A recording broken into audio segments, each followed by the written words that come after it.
This video is brought to you by my two books, Practical Music Theory for the Rock Guitarist and The Blues Guitar Bible. Want to learn about modes, harmony, scales, chord substitution and keys? Or maybe you're interested in supercharging your blues guitar rhythm and lead chops. Whatever you're interested in, I guarantee you will be hitting the fast lane to progress with either of these works. Both feature video demonstrations and tutorials, loads of tabs and jam tracks to play along with, and I promise you, everything is explained in crystal clear plain English. Check out the links in the description for more details. Hello chaps, welcome once again to John Robson Guitar Tuition. As always, I do hope you're well. Box cutter, cue the unboxing music. Go on, lad, way on.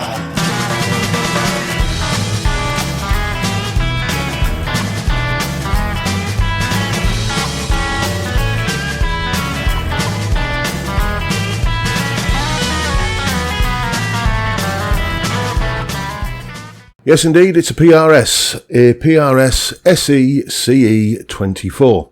And I know what you're thinking. You're thinking, yes, but John, you've already got one of those, haven't you? It's green. We've seen it on the channel before. And you'd be right. Here it is. Right here. Let's put this one down. This is my other PRS SE CE24. But this is the standard satin version, which, as you can see, doesn't have the maple top, or in the case of any SE guitar, the maple veneer. I bought this guitar because I was really gassing for one, loads of great reviews of it. It just piqued my interest basically, but they were sold out everywhere. I managed to snag this one, and if I'd had my choice, I wouldn't have bought one in this colour, this rather chemical shade of green. I've never really fallen in love with the colour. I really love the way the guitar plays and sounds, but just the look of it has never really grabbed me. And then last night, after a few beers, I was downwind of a couple. I happened upon the Gear for Music website, and they had this model, this kind of next model up from that one, which has got, you know, the nice maple veneer and everything. They had it in for the same price as that one, $499. And you know, you do a double take and you think, okay, how does that work? But anyway, digging a bit further, they've got a little section on the website where, do you have one of these to sell? Trade in your gear. So, well, nothing ventured, nothing gained, I thought. So I went on, filled in the form, put in all the details of that guitar back there.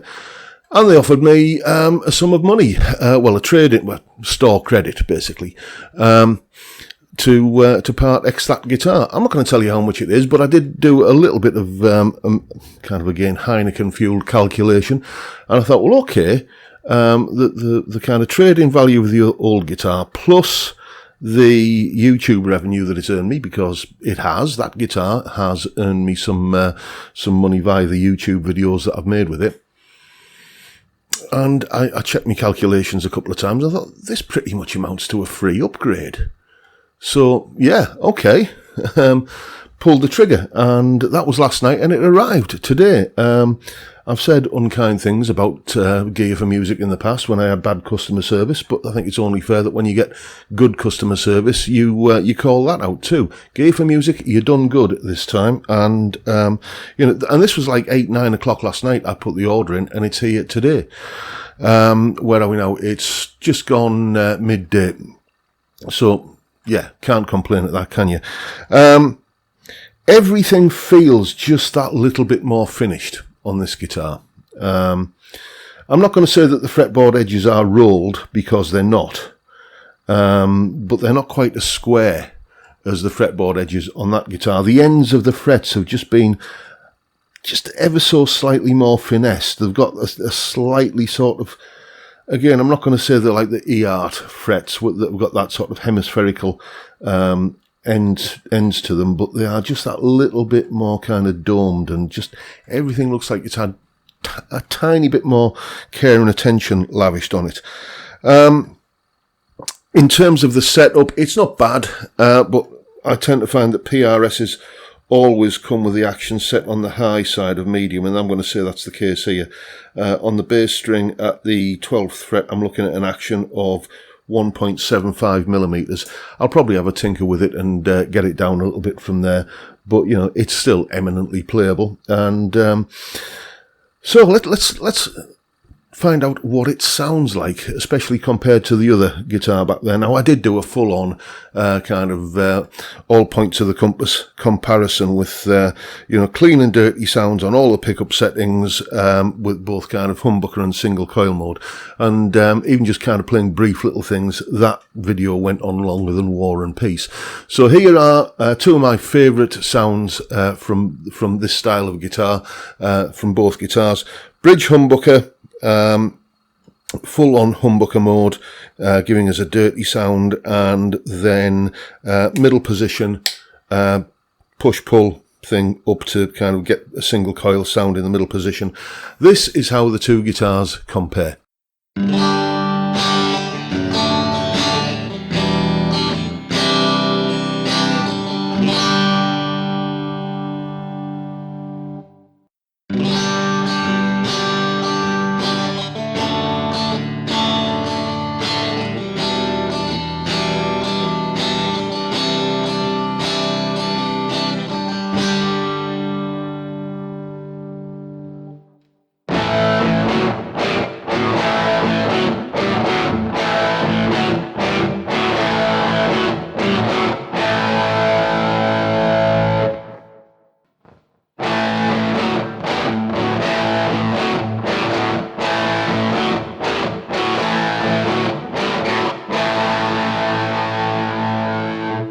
Not a great deal of difference, but I'm going to say that the this guitar on the dirty sound just had a little bit more warmth to it, and I'm not going to say that that's because of, you know, it's the kind of model up the range. I'm just going to put that down to the fact that, you know, you take two even identical models and put them side by side. It's unlikely that they're going to sound identical. I think there's always going to be that kind of variation, and that's probably what you were hearing there. But I'm happy with the sound of the other guitar anyway. This one, let's just do a little bit more of that sort of kind of playing sort of stuff. This is bridge humbucker.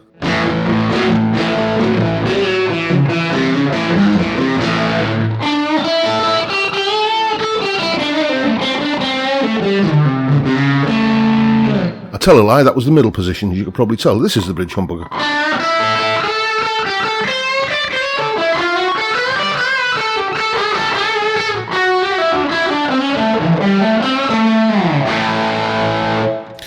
Clean it up, middle position. Roll the guitar's volume off a little bit.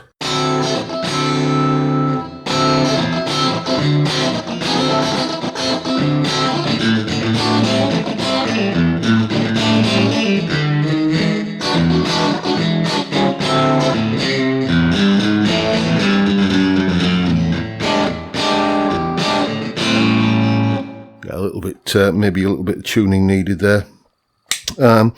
But yeah, I mean, it's not holding any surprises for me, this guitar. It's because I'm familiar with the other one. It's just like, this is a slightly better version, incredibly, for the same money.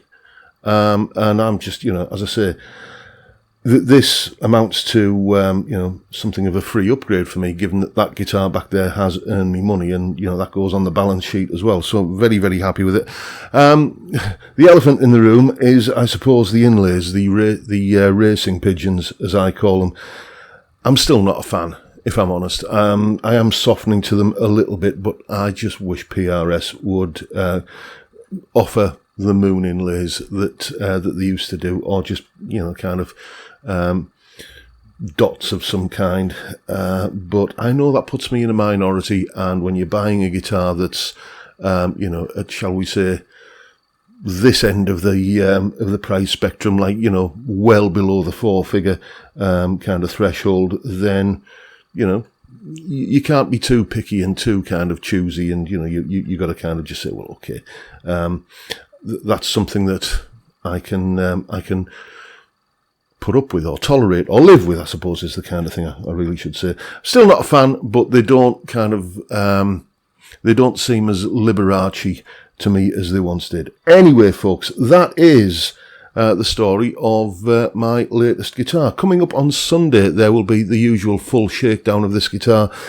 We'll take the usual weights and measurements, you know, how much it weighs, nut width, neck profile, pickup readings. We'll hear what it sounds like in a finished tune and all that good stuff. But that is a story for another day. And this is the video for today, folks. Hope you've enjoyed what you've seen.